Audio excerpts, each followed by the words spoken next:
भूतकाळाचे तर झाले, आता भविष्याचे काय?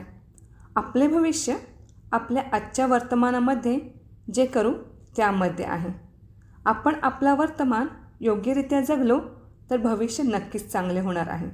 म्हणून आजच्या विचारांवर लक्ष द्या आणि आपले भविष्य आपणच बनवा.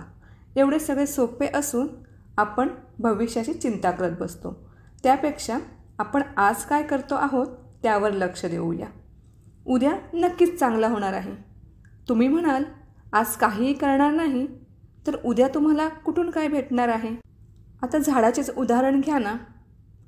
आज छान बी घेऊन लावले, रोज नित्यनेमान त्याची काळजी घेतली की त्याचे झाड होणार आहे आणि आपल्याला फळ देणार आहे. एवढे सगळे सोपे आहे. हे तुम्हा आम्हा सगळ्यांना माहीत आहे. पण तरी देखील आपण उद्याची चिंता करत आपण आज खराब करत आहोत.